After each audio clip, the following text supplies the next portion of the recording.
Hello everybody. So here is my block diagram. Hopefully you can come up with an order of events happening here. So what we have here is we have 9 sedimentary rock layers.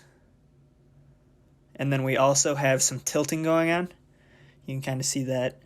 You can also see that there is a fault. There's a fault in there. There aren't any igneous inclusions, but there is that fault and there's the tilting.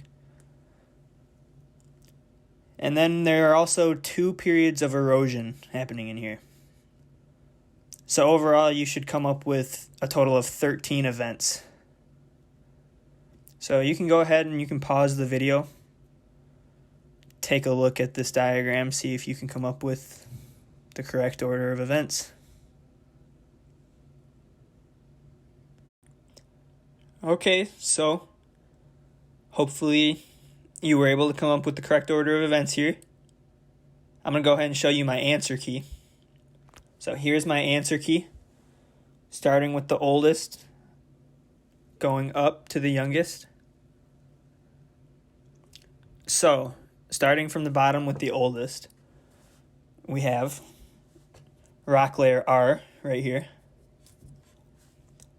as a sedimentary deposit. Then we have layer N that deposits on top of rock layer R. Next we have rock layer Z deposited on top of layer N. Then we go to rock layer G deposited after that. You can see that here and here. Next we have rock layer L.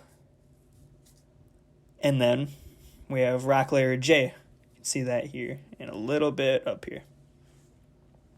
So that's just superposition. So we have the oldest at the bottom, the youngest rock layer is on top. So then after these sedimentary deposits, we have some tilting. So you can see these rock layers are not horizontal. They are tilted. After that, we have a fault. So you can see the offset there in the different rock layers. We have a fault there, and then we have a period of erosion. So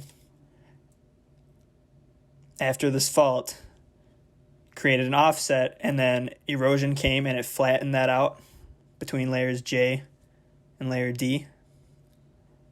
So now that's flat because of the erosion. After that erosion, we have the deposition of layer D up here. And then we have deposition of layer K. And then you can see that layer K is also eroded. And then after layer K, we have the deposition of layer F. So layer F is the youngest. Hopefully that explanation wasn't too confusing. So now, a couple other things I want to point out. So this fault is it's a normal fault. We can see that because the hanging wall relative to the foot wall is sliding down. So you can take the pencil test. Looking at layer G here, you notice that there's a gap there. Right there.